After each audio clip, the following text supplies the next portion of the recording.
One of the things I feel we ought to talk more about is money and how money works and the power of compounded interest and growth and all that sort of stuff. So here's what I mean by that.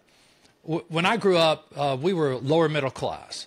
And so my dad would say, never talk about money. You put your pants on just like everybody else, one leg at a time, and you're just as good as they are. And so, okay, so don't talk about it. And then the rich guy, he was telling his kids, don't talk about money.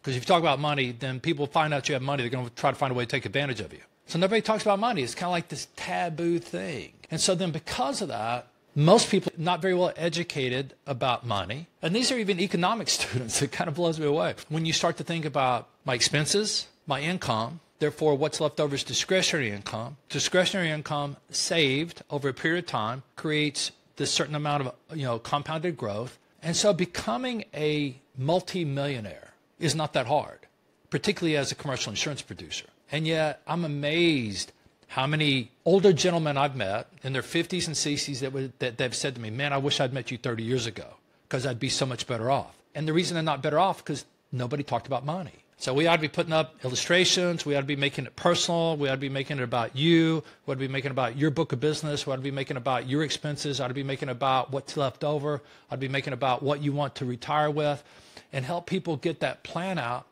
Because here's the problem with financial advisors. Financial advisors suck in this one regard. Financial advisors suck because they don't know that they're not engaged. Financial advisors suck because what they want to do is they want to get assets under management. So they're going to take whatever you have and they're going to show you how you can go grow it, but they can't engage with you on how to increase your earnings, increase what you're going to save and do that sort of stuff. So there's this big disconnect between all those things.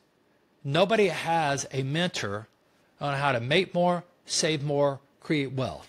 There's just too many disconnections. And so I see a lot of people that grossly underfunding, undersaving, underdoing everything, under-earning. They think they're doing fine because nobody talks about money. Most people are uneducated about money, so listen up. Money's really simple. It's not how much you make, it's how much you save that creates wealth. So think about how big a pot you want, reverse engineer it to how much you have to save every year to go get it, and then reverse engineer it to how big your book has to be to throw off that money to go make it happen. It's that simple.